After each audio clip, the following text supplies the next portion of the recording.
Como é amar os não amáveis? Aí você fala assim, a gente precisa amar os não amáveis. Quando a gente vai pensar nas pessoas que não são amáveis, geralmente a gente fala assim, a gente precisa amar mesmo as pessoas que não são amáveis, são difíceis de amar. E geralmente às vezes a gente pensa em pessoas marginalizadas, em pessoas de rua, situação de rua. Mas é muito maior que isso, é muito mais profundo que isso. Quando a gente pensa em amar os não amáveis, a gente gosta de pensar que os não amáveis que a gente precisa amar, que a Bíblia manda a gente amar, são as pessoas que não têm nada a ver conosco. São pessoas que estão longe da nossa realidade, fora da nossa realidade. A gente quer ajudar, a gente quer amar, a gente quer, de alguma forma, não, se puder ajudar financeiramente, contribuir. Vem aquele amor da gente querer amar, querer cuidar dos outros. Mas quando nós começamos a imaginar que as pessoas não amáveis, que Jesus mandou a gente amar, também são as pessoas que estão perto de nós, que nos decepcionam, que nos feriram, que nos magoaram. Aí já é outra história, né, gente? Aí já é outra história. Não, Fernanda, você não sabe o que ele fez, o que ela fez. É difícil amar os não amáveis. Mas de primeira, assim, dá a impressão que é uma coisa boa. Mas quando a gente pensa em pessoas que nos machucaram, nos feriram, é complicado. Deuteronômio 33, 1. Deuteronômio 33, 1, se tiver com a Bíblia e quiser acompanhar, diz o seguinte: esta é a bênção com a qual Moisés, homem de Deus, abençoou os israelitas antes da sua morte. Eu achei muito importante este versículo, que diz assim: esta é a bênção com a qual Moisés, aí tem vírgula e diz assim, homem de Deus, abençoou os israelitas antes da sua morte. A gente não consegue amar os não amáveis pela nossa força, pela nossa história, pela nossa perspectiva.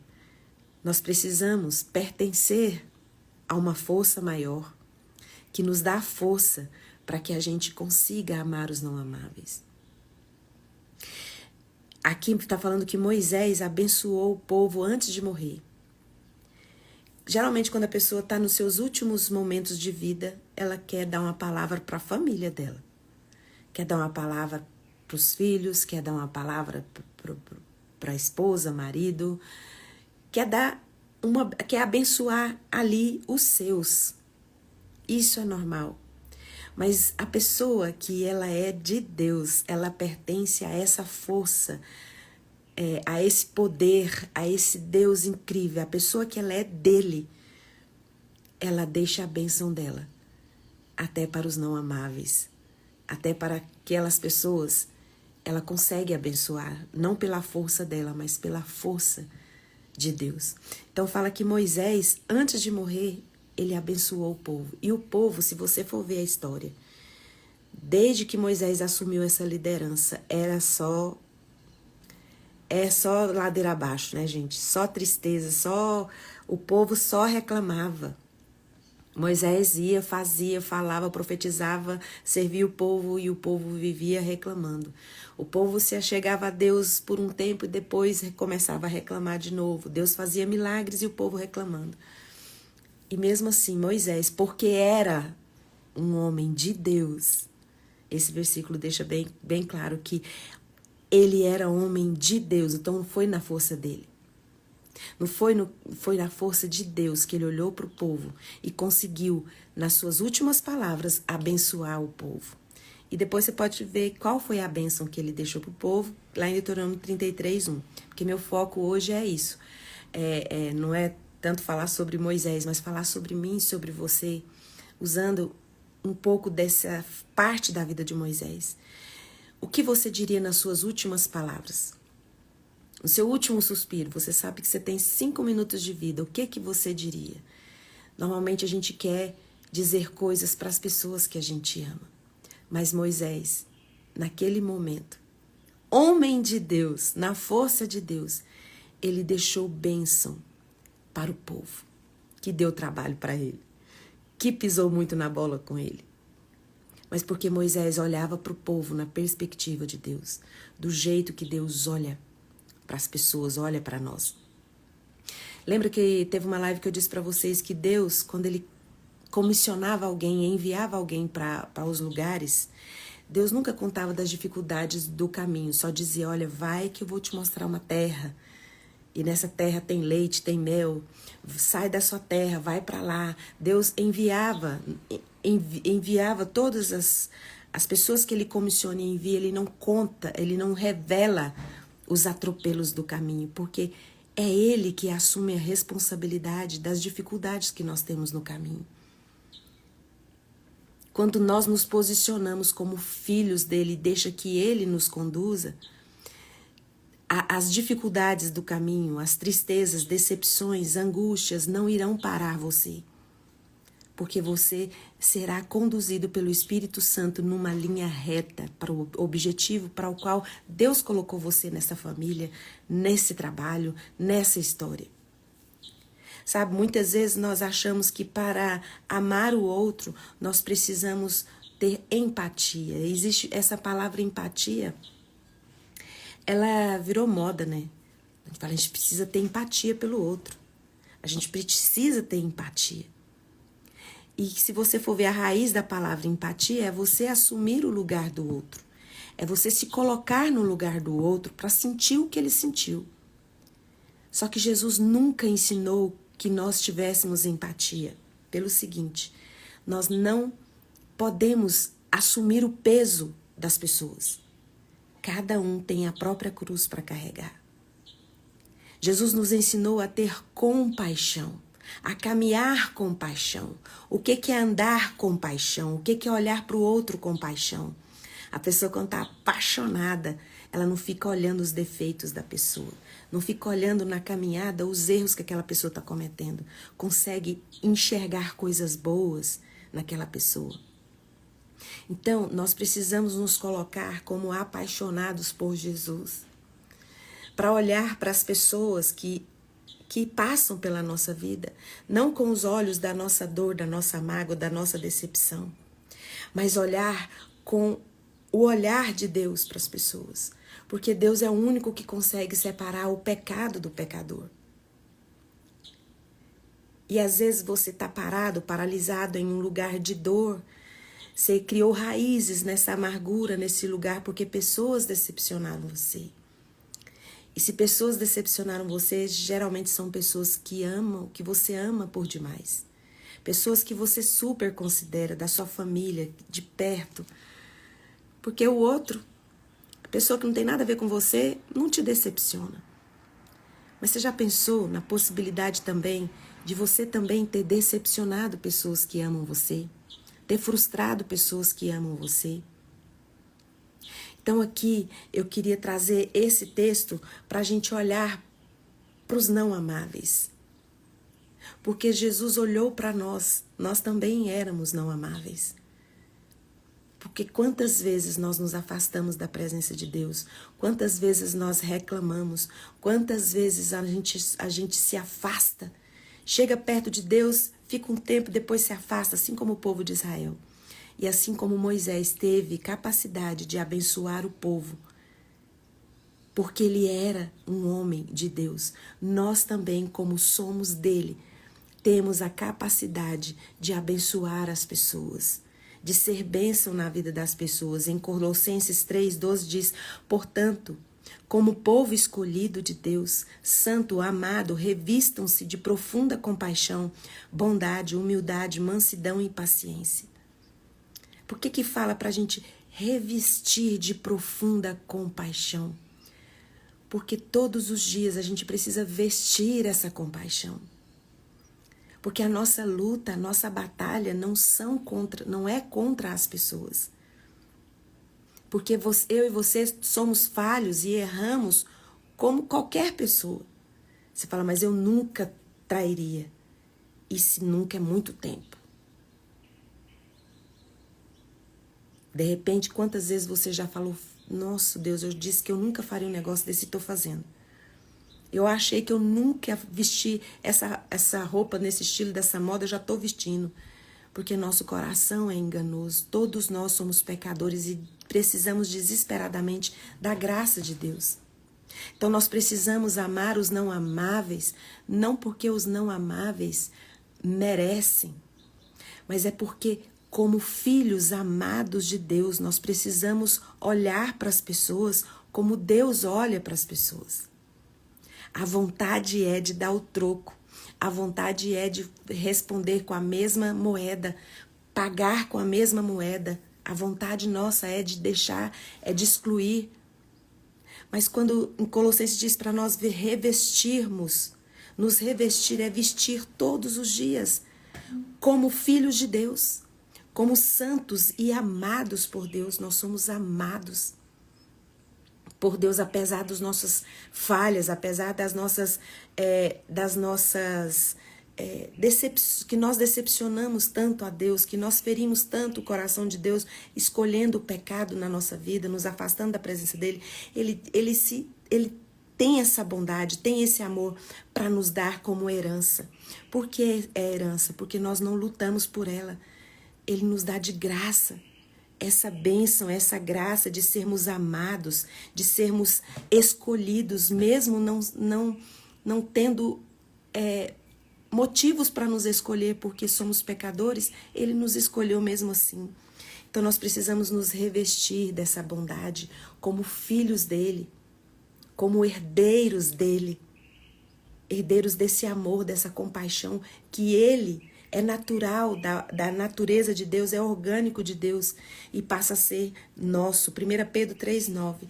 Não retribuam mal com mal, nem insulto com insulto. Ao contrário, bendigam, pois para isso vocês foram chamados, para receberem bênçãos por herança. Quando nós nos revestimos de compaixão, de bondade, amabilidade, humildade, como filhos de Deus, aqui em 1 Pedro 3,9 fala que tudo isso nós já recebemos de Deus como herança. O que é uma herança, gente? Uma herança é algo que você não batalhou, mas alguém trabalhou por ela e você recebeu. Por direito de sangue, por herança. E nós temos o direito de receber essa herança preciosa que é ser filho de Deus, ser amado de Deus por causa do sangue precioso de Jesus que nos faz herdeiros. E tendo essa consciência de ser herdeiro de algo que não merecíamos, de graça recebemos e de graça também nós damos. Porque a nossa luta, em Efésios 6,12, não é contra pessoas. A nossa luta é contra potestades, é contra principados, é o inimigo das nossas almas. E a nossa luta é contra ele. Quantas vezes você já decepcionou pessoas? Quantas vezes você já mentiu? Quantas vezes você já traiu? E aí, hoje, nesse lugar de injustiça que você acha que está porque pessoas te machucaram, te feriram, você está vestido de quê? Você está vestido de amargura? Está vestido dos seus traumas? Está vestido com conclusões do seu próprio entendimento, porque o que você viu, o que você ouviu, te feriu, te machucou, você está confiando no seu entendimento, no que você entende das coisas. E hoje Jesus manda dizer para você, se revestir, vestir uma outra roupa, vestir um outro entendimento sobre essa situação que você está passando. E o entendimento que Deus quer que você vista hoje está em Efésios, a partir do versículo 2. Vistam-se com toda a armadura de Deus. Não vista as roupas dos seus traumas, da sua decepção, das suas perdas. Se vista da armadura de Deus. O que é essa armadura de Deus? Efésios 6, de 14 a 18. Fala qual é essa armadura de Deus que a gente precisa vestir para poder conseguir amar os não amáveis, abençoar aqueles que nos perseguem. Como que a gente consegue? Vestindo o cinto da verdade. A verdade, esse cinto da verdade é o quê? São suas convicções, são seus princípios. E esse cinto da verdade são esses princípios e essas suas convicções serem todas firmadas em Jesus. Porque é Ele que é a verdade. É para Ele que você precisa olhar. Para essa verdade que se humilhou, que era Deus e não se apegou ao fato de ser Deus. E veio para o mundo para nos servir. Sem nenhum pecado, sem nenhuma mancha. E por causa do sangue dele, nos tornou herdeiros do perdão e da graça de Deus. E agarrados nessa verdade, a gente pode parar de querer pagar com a mesma moeda. É agarrados nessa verdade, a couraça da justiça, essa couraça da justiça que protege o seu peito, que está aí apertado, angustiado, com tanta raiva, com tanta mágoa, com tanta falta de perdão. Alguém doou a vida dele para que essa couraça da justiça dele protegesse as nossas emoções, protegesse o nosso coração. Sabe, essa sua mágoa, esse seu rancor, essa sua dor tão grande tem matado você aos poucos, tem roubado a sua saúde. E Deus quer que você vista essa couraça da justiça dele. Porque a Bíblia diz que a nossa justiça é comparado a trapos de imundície diante da justiça de Deus. Porque Deus não quer destruir seu inimigo. Deus quer salvar seu inimigo. Deus quer transformar seu inimigo. Para que ele não repita a mesma coisa com outras pessoas. Mas para que ele torne fonte de vida. Ao invés de ser fonte de morte de pessoas. Ele seja transformado em fonte de vida. Aceite essa couraça aí no seu peito. A couraça da justiça de Deus. E comece a olhar para todas essas situações de injustiça na sua vida com a justiça de Deus. E proteja seu coração. E tem também calçar os pés do Evangelho da Paz. O que é o Evangelho da Paz, gente?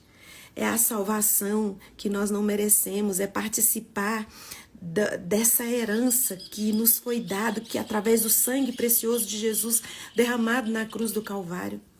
Nós somos portadores do Evangelho da Paz. Nós conseguimos caminhar, andar nessa estrada, levando o peso da nossa cruz e seguindo, olhando para Jesus. Porque nós temos a capacidade de, em Jesus, sermos portadores de boas notícias. Você tem tudo para reclamar da sua vida.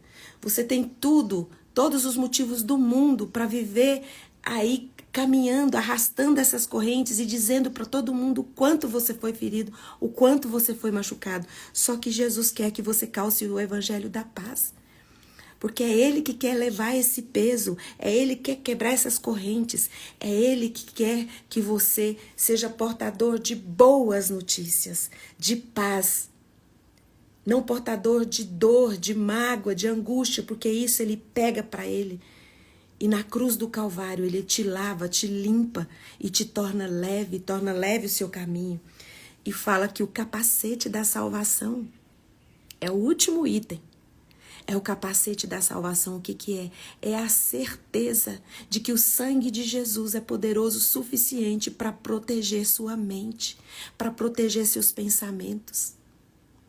Sabe, muitas vezes as pessoas falam assim, olha, nós precisamos, quando a gente vai para fazer algo difícil, nós precisamos vestir a couraça, nós precisamos vestir a armadura de Deus. E muitas vezes a pessoa acha que tem que vestir essa armadura de Deus quando vai orar por algo difícil, quando vai fazer algum clamor por algum impossível, quando vai expulsar demônios, precisa vestir essa essa vestimenta, essa armadura de Deus.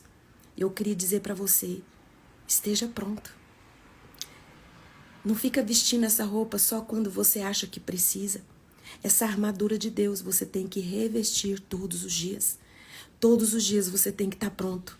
Pronto para quê? Pronto para perdoar. Pronto para amar os não amáveis. Porque enquanto você faz isso, Deus faz um milagre dentro de você. Arranca o peso da sua angústia. Te salva dos seus medos. Te resgata da sua raiz de amargura. Enquanto você se reveste, e isso é todos os dias. Porque nós somos tão inconstantes, tão instáveis, que a Bíblia diz revestivos. Vestiu ontem, veste hoje de novo, veste de novo e veste de novo e de novo e de novo e de novo. Em nome de Jesus o Cristo de Nazaré. Muitas vezes você está querendo ter empatia e quando você vai pensar em empatia, você pensa nas pessoas que estão sofrendo e é impossível você ter empatia. Empatia é uma palavra que nem tem na Bíblia, porque não existe isso. Você não consegue sentir a dor do outro. Enquanto você fica tentando pegar a dor do outro, tem coisas para você liberar perdão para pessoas não amáveis que te feriram. Você não quer enfrentar isso, não quer falar disso. Empurra para debaixo do tapete e fica querendo ter empatia para outras pessoas. E Deus fala para você ter compaixão. Olhar para as pessoas com paixão. Olhar para o que Deus fará na vida dessa pessoa através da sua compaixão, do seu amor. Porque o amor que você demonstra para as pessoas que te decepcionam, que te frustram, é um amor sobrenatural que não vem de você. Porque você recebeu como herança. Por causa de um sangue que nem foi seu, mas foi de Jesus, o Cristo de Nazaré, derramado na cruz do Calvário, para que nós fôssemos herdeiros e co-herdeiros da graça, da bênção. E nós podemos hoje distribuir e ser fonte de bênção na vida de qualquer pessoa, até mesmo das pessoas que não são amáveis, até mesmo das pessoas que não merecem. Mas como Moisés, que você possa viver abençoando pessoas, que da sua boca possa sair bênção, que você pare de ser fonte de amargura e seja fonte de bênção, porque você é herdeiro. Você não pagou nem um real, nem um centavo, nem uma gota de sangue pela bênção que foi derramada por você na cruz do Calvário. E eu e você somos herdeiros. Você tem bênção de sobra para abençoar quem precisa. E os não amáveis são os que mais precisam ser amados. E não são amados porque merecem. São amados porque Deus escolheu assim. Nós também temos erros, temos defeitos, somos pecadores. E mesmo assim, Deus escolheu nos amar. E nos fez herdeiros dessa bênção. E como herdeiros, a gente pode ser fonte para abençoar até as pessoas que a gente considera que não merece. Mas eu e você também não merecemos. E por causa de Jesus, nós somos herdeiros. E podemos ser fonte de bênção. Moisés, ao invés de chamar os filhos ali, a família, e falar, vem cá que eu vou abençoar vocês. Moisés abençoou todo o povo. Porque naquele momento, ele estava se portando e se colocando como herdeiro. Que está falando como homem de Deus. E como homem de Deus, como mulher de Deus, a gente tem que se colocar como fonte de bênção na vida das pessoas, independente se elas merecem ou não. Deus está trabalhando em seu favor. Toda a injustiça que te fizeram, todo o mal que te fizeram, Deus vai transformar em bem. Porque todas as coisas cooperam para o bem daqueles que amam a Deus. Então, que Deus abençoe seu dia, que Deus abençoe a sua vida e deixa Deus ser Deus. Você não precisa ser Deus, você não dá conta de ser Deus. É muito pesado ser Deus. Então apenas seja herdeiro dessa bênção e fonte inesgotável de compaixão, de amor e de misericórdia com as pessoas. Deixa que Deus vai advogar sua causa. Deixa que Deus vai fazer esse mundo girar. Porque o mundo dá voltas, né? Tem gente falando, o mundo dá volta, o mundo capota. Hoje você pode estar aí embaixo, ter sido ferido, machucado. Mas Deus vai trabalhar em seu favor e transformar em bem todo o mal que te fizeram. Coloca a mão no coração, eu vou orar por você. Pai, em nome de Jesus. Santo, santo, santo é o teu nome. Obrigada porque o Senhor nos amou e nos escolheu, mesmo sendo rebeldes, mesmo saindo da tua presença o tempo todo. escolhendo fazer o mal. Quantas vezes? O Senhor, mesmo assim, o Senhor se colocou como nosso Pai, como nosso Deus. E nos amou com um amor de cruz, que veio nos tornar herdeiros, sem nenhum merecimento, herdeiros. E o Senhor nos faz fonte dessa herança para qualquer pessoa que chegar perto da cruz de Cristo. Nós temos como ser fonte dessa herança inesgotável de bênção. Que em nome de Jesus nós possamos ser fonte de bênção. Não uma fonte que quer direcionar a bênção, mas uma fonte que apenas derrama e atinge todo mundo. Em nome de Jesus, que como Moisés nós possamos abrir a nossa boca para abençoar e não escolher a direção da bênção, mas abençoar a todos que passarem por nós. E agora, na autoridade que o Espírito Santo de Deus me dá por causa do sangue de Jesus derramado na cruz do Calvário, eu ministro cura sobre você. Se você tiver com alguma enfermidade física, tomando alguma medicação, eu oro e peço a Deus em nome de Jesus que essa medicação potencialize no seu organismo e você seja curado. Em nome de Jesus, seja curada.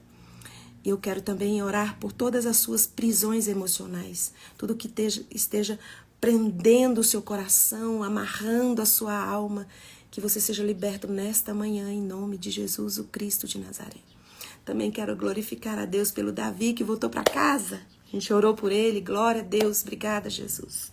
Pela cirurgia da Glaucineide, que a gente orou também, e foi um sucesso. Pelo pai da Kelly também, que ontem teve a cirurgia e também foi um sucesso. Nós te agradecemos, Pai, porque o Senhor é o único digno aqui neste lugar de toda honra, louvor e glória. Em nome de Jesus, amém. Um beijo, até amanhã às 6h30. Estaremos juntos aqui mais uma vez. Amo vocês, obrigada pela presença de todos. Cheiro, gente, até amanhã. Tchau, tchau.